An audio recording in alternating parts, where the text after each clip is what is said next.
بسم اللہ الرحمن الرحیم ایاک نعبد و ایاک نستعین۔ میں آپ کو ڈاکٹر اشفاق آپ کو ایف پی آر کو فائنانس منسٹر آپ کو خراج تحسین پیش کرتا ہوں،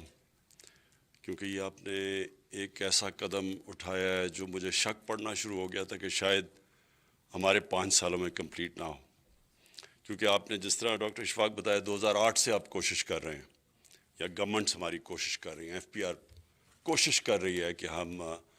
یہ ٹریک اینڈ ٹریس سسٹم لے کے آئیں، اور جو بھی وجوہات ہیں ابھی تک اب جا کے 2021 میں اور یہ بہت بڑی اچیومنٹ میں سمجھتا ہوں آپ کی کہ ماشاءاللہ ہم کامیاب ہوئے ہیں ملک میں ایک ٹریک اینڈ ٹریس سسٹم کا آغاز کرنے میں، کیونکہ ابھی آپ نے صرف ٹوبیکو پہ لگایا ہے اور آج سے انشاءاللہ شوگر انڈسٹری کے اوپر، اور پھر آگے مزید جو آپ کے پلانز ہیں سیمنٹ پہ، فرٹیلائزر پہ اور پھر سریا پہ، تو یہ بڑا پازیٹیو میں آج سمجھتا ہوں کہ یہ ایک بہت بڑی ایک پازیٹیو موو جس کے فار ریچنگ امپیکٹ ہے، اس کا بہت بڑا آگے امپیکٹ پڑے گا۔ پہلے میں صرف پاکستان کی سچویشن کی بات کرنا چاہتا ہوں کہ ہمارے پرابلمز کیا ہیں۔ ہمارا سب سے بڑا پرابلم یہ ہے کہ ہمارے پاس اتنا پیسہ نہیں ہے اپنے ملک کو چلانے کے لیے، اور جس کی وجہ سے ہمیں قرضے لینے پڑتے ہیں، اور یہ ہم نے جو ایک جس طرح گھر بھی کسی کا ہو، اگر گھر کے اندر آپ کے خرچے زیادہ ہیں اور آپ کی آمدنی کم ہے، وہ گھر مشکلات میں پڑا ہی رہے گا، اس میں کبھی بھی اس گھر کے اندر آگے بڑھنے کی صلاحیت نہیں ہوگی،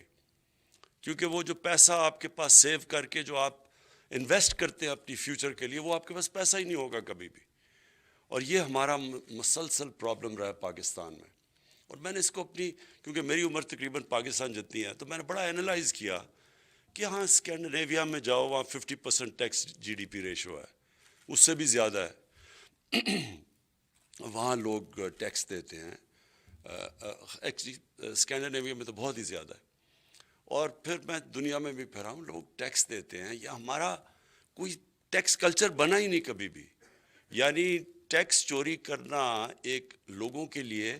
بری چیز لوگ سمجھتے نہیں تھے۔ تو میں نے اپنی طرف سے انالائز کیا کہ اس کی کیا وجوہات ہوں گی، تو ایک تو کلونیل کلچر ملک میں، کہ جب پرائے کی حکومت تھی تو اس سے ٹیکس چوری کرنا کوئی ثواب کا ہی کام لوگ سمجھتے تھے کہ ہم کیوں ٹیکس دیں اس کو،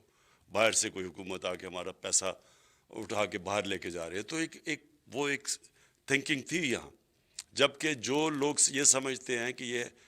یہ جو ٹیکس اکٹھا ہوگا یہ ہمارے پہ ہی خرچ ہوگا، تو ان کی ایٹیٹیوڈ اور ہوتی ہے بنسبت ان لوگوں کی جو سمجھتے ہیں کہ یہ ٹیکس اکٹھا کر کے تو ہمارے سے باہر لے جائیں گے۔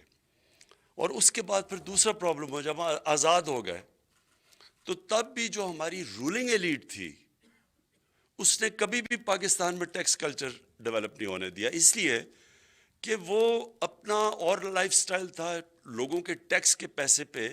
جس طرح وہ ان کا جو لائف سٹائل تھا، وہ لوگ سمجھتے تھے کہ ان کو کوئی درد نہیں ہے ہماری، یہ شاہانہ لائف سٹائل اور جس طرح لوگوں کے پیسے کے اوپر جس طرح خرچہ کرنا اپنے اوپر، یہ کبھی بھی ان ملکوں میں، کیونکہ میں نے انگلینڈ میں پروفیشنل کرکٹ کھیلتا تھا اور کافی ٹائم گزارا، تو وہاں یہ کبھی یہ کلچر نہیں آنے دیتے تھے وہ، یعنی وہاں انگلینڈ کا 50 گنا زیادہ پاکستان سے جی ڈی پی ہے، سالانہ آمدنی 50 گنا زیادہ ہے، ان کے وہاں منسٹرز کا لائف سٹائل دیکھیں، وہ دیکھیں اپنے اوپر کتنا خرچ کرتے ہیں، ایک ایک چیز وہ جب خرچ کرتے ہیں تو ان کو یاد دلایا جاتا ہے کہ آپ عوام کے ٹیکس کا پیسہ خرچ کر رہے ہیں۔ ان کے لوگ جاتے ہیں، یعنی جو اتنا امیر ملک ہو کہ 6 کروڑ کی آبادی اور ہمارے سے 50 گنا زیادہ جس کا جی ڈی پی ہو، اور وہ جب باہر ٹریول کرتے ہیں تو ان کے منسٹرز کو آرڈرز ہیں کہ آپ 5 گھنٹے کی فلائٹ سے اگر کم ہے تو آپ اکانومی کلاس میں ٹریول کریں گے۔ ان کا جو پرائم منسٹر گیا، انہوں نے آسٹیرٹی اناؤنس کی کہ ان کا ڈیفیسٹ ہو گیا، تو ان کا جب پرائم منسٹر امریکہ جاتا ہے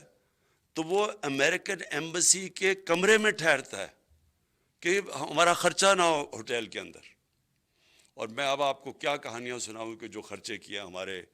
وہ ملک جو مقروض اور اس کے جو پرائم منسٹرز نے اور جو جا کے وہاں پیسے باہر خرچ ٹورز پہ کیے ہیں، یہ ہم نے کافی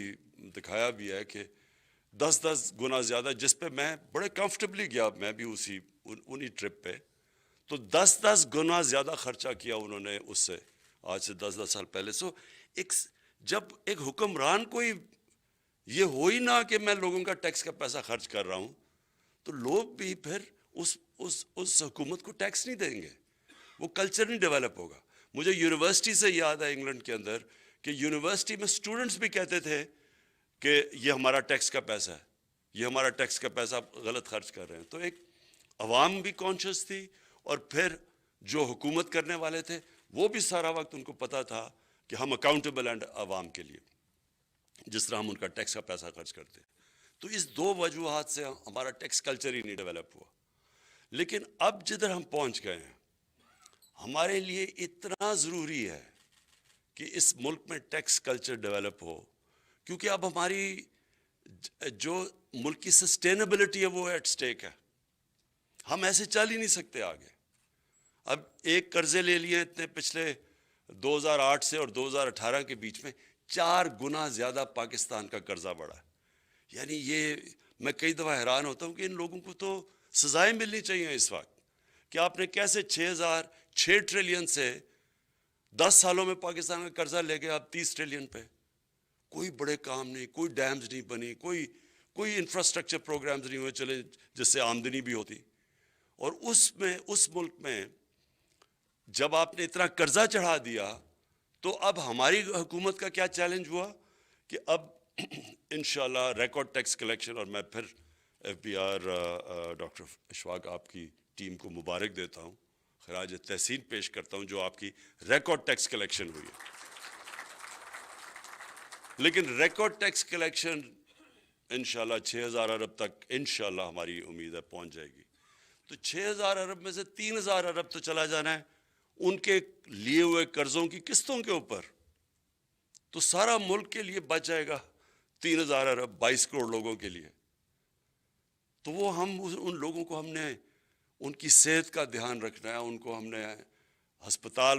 دینے ہیں، ان کے لیے ہم نے سکولز بنانے ہیں. سب سے امپورٹنٹ ایجوکیشن انسٹیٹیوشنز، اس کے لیے کتنا پیسہ بچ جاتا ہے. پھر انفراسٹرکچر ہے وہ اتنی زیادہ، جب 22 کروڑ لوگوں کے لیے آپ اور پھر انویسٹ بھی کر رہے ہیں، ہم ریسرچ میں کریں، ہماری جو ایگریکلچر ہے اس میں اتنا پوٹینشیل ہے اگر ہم اس میں انویسٹ کریں. لیکن کتنا پیسہ بچ جاتا ہے سب چیزوں کے لیے، تو وہ پھر ہمیں قرضے لینے پڑتے ہیں، وہ پھر اس کے سود دینا پڑتا ہے. تو ہم اس وشس سائیکل میں پھنسے ہوئے ہیں. یہ ٹوٹتا ہی ایک طرح ہے اگر ہم ہماری ٹیکس کلیکشن اس سے بہت ہم تیزی سے بڑھائیں. اور وہ تب ہم کریں گے جب ہم ٹیکنالوجی کی طرف جائیں گے. اور یہ بہت بڑا قدم ہے ٹیکنالوجی کی طرف. ٹیکنالوجی کی میں صرف آپ کو بتا دوں کہ ہمارے شوکت خانم میں ہم نے آج سے 20-22 سال پہلے ہم نے اس آٹومیشن پہ لے آئے سارا ہاسپٹل، پیپر لیس کر دیا ہاسپٹل. اس سے اتنا فرق پڑا کہ کیونکہ بڑی مہنگی کینسر کی دوائیاں بڑی مہنگی ہوتی ہیں، تو وہ ایک دم جیسے ہی سب کچھ پیپر لیس ہو گیا، آٹومیشن ہو گئی، اس سے کیا ہوا کہ چھوٹی بھی پلفرش ختم ہو گئی. مجھے یاد ہے ایک دفعہ مجھے ایک کسی نے ٹیلی فون کیا کہ جی آپ کے ہاسپٹل میں کسی نے کمیشن لی ہے. میں نہیں سمجھتا تھا کہ شوکت خانہ میں بھی کمیشن لے گا. تو میں نے اس سے پوچھا مجھے ڈیٹیلز بتاؤ. بڑی مشکل سے اسے میں نے ڈیٹیلز لی. نیو یارک سے مجھے ٹیلی فون کر رہا تھا، وہ کوئی ڈرگز بیچ رہا تھا، یہ کینسر کی ڈرگز بیچ رہا تھا شوکت خانم کو. تو اس نے کہا جی میرے سے کمیشن لیے. تو میں نے اس کو کال کیا اپنے چیف ایگزیکٹو کو. اس نے صرف میرے سے پوچھا کہ کون سے مہینے میں لی اور ڈرگ کا نام. میں نے صرف اس کو مہینہ بتایا اور ڈرگ کا نام. اس نے 2 گھنٹے میں مجھے پوری ڈیٹیلز دے دی کہ یہ ہوا تھا، اس لیے ہوا تھا کیونکہ ہمیں ایمرجنسی ضرورت تھی. اور تب اور 24 گھنٹے کے بعد اس نے 2 امپلائیز جو انوالو تھے ان کو نکال دیا. تو یہ ہے آٹومیشن کی کامیابی. یہی آپ کو اب جو فائدہ ہوگا، جتنا آپ کا جو ٹیکس کلیکٹر ہے اور جو ٹیکس پیئر ہے اس کے بیچ میں آپ کے فاصلے دور کریں گے آپ اور ٹیکنالوجی لے آئیں گے، ٹیکس کلیکشن ویسے اوپر چلی جائے گی. اور انشاءاللہ جس سپیڈ پہ آپ جا رہے ہیں ڈاکٹر اشفاق، آپ اور آپ کی FBR کی ٹیم، مجھے انشاءاللہ پوری امید ہے کہ ہماری جو ٹیکس کلیکشن ہے، میں نے بہت پہلے کہا تھا کہ پاکستان میں 8,000 ارب 8 ٹریلین ہماری ٹیکس کلیکشن ہونی چاہیے، اور مجھے امید ہے کہ یہ جس ریٹ پہ آپ جا رہے ہیں اس ٹارگٹ پہ انشاءاللہ ہم پہنچ جائیں گے، اور خاص طور پہ یہ ٹیکنالوجی کی وجہ سے۔ میں صرف آخر میں یہ کہنا چاہتا ہوں کہ دیکھیں، جو FBR ہے نا، اس کا بہت بڑا رول ہے، اس کا بڑا کرٹیکل رول ہے، اس لیے کہ ہماری سروائیول اب ڈپینڈ کرتی ہے FBR پہ۔ یہ آلموسٹ ایک سیکیورٹی، جس طرح ایک ملک کی ایک نیشنل سیکیورٹی کا ایشو ہوتا ہے، وہ ہمارا ایشو بن چکا ہے اب، کیونکہ ہمیں وہ پیسہ چاہیے اپنے بچوں کے لیے، اور یہ یاد رکھیں کہ ہمارا یہ بہت بڑا اثاثہ بھی ہے، لیکن یہ بہت بڑی لائبلٹی بھی بن سکتی ہے، کیونکہ ہمارا تقریباً 30 سال سے کم، تقریباً ہماری 60% سے 65% آبادی ہے، 30 سال سے کم ہے۔ اب ہمارے پاس سب ٹیکس اکٹھا ہوگا تو ہم ان کے اوپر خرچ کریں گے، ان کے اوپر ہم انویسٹ کریں گے، تو یہی پاکستان کی انجن آف گروتھ بن جاتی ہے ہماری جو یوتھ ہے، لیکن اس کے لیے پیسہ چاہیے، اور پیسہ اکٹھا کرنا ہے FBR نے۔ اور اس کے ساتھ ساتھ میں یہ کنونسڈ ہوں کہ یہ جو جیسے ہم لوگوں کو اشور کرتے جائیں گے کہ ہم ان کا پیسہ ان پہ خرچ کر رہے ہیں، سارا یہ جو لگژری لائف سٹائل ہے ہماری رولنگ ایلیٹ کا، لوگوں کے ٹیکس کے پیسے کے اوپر، اس کو ہم نیچے لاتے جائیں گے، جو ہم نے پوری کوشش کر رہے ہیں، آسٹیرٹی کیمپین پوری چلائی ہوئی ہے۔ یہ 2 آفیسز میں نے تقریباً 110 کروڑ روپیہ خرچہ کم کر دیا انفلیشن کے باوجود، اور میں یہ سمجھتا ہوں کہ جتنا لوگوں کو کانفیڈنس آتا جائے گا گورنمنٹ کے اوپر اور ان کی نیت کے اوپر کہ وہ عوام کے لیے پیسہ اکٹھا کر رہے ہیں، اتنا ہی ہمارے لیے آسان ہو جائے گا پیسہ اکٹھا کرنا، اور ہماری جو انڈسٹری بھی ہے وہ بھی اتنا ان کو تکلیف نہیں ہوگی ٹیکس دیتے ہوئے، کیونکہ یہ وہ قوم ہے جو دنیا میں 5 ملک ہیں جو سب سے زیادہ چیریٹی دیتے ہیں۔ میں اس کا ریسیپینٹ ہوں، میں نے یعنی سب سے زیادہ پیسہ اس ملک میں اکٹھا کیا ہوا ہے، کیونکہ بڑے کھلے دل کے لوگ ہیں، خوف خدا ہے لوگوں میں، بڑے کھل کے چیریٹی دیتے ہیں، زکوٰۃ دیتے ہیں، خیرات دیتے ہیں۔ شوکت خانم کا سالانہ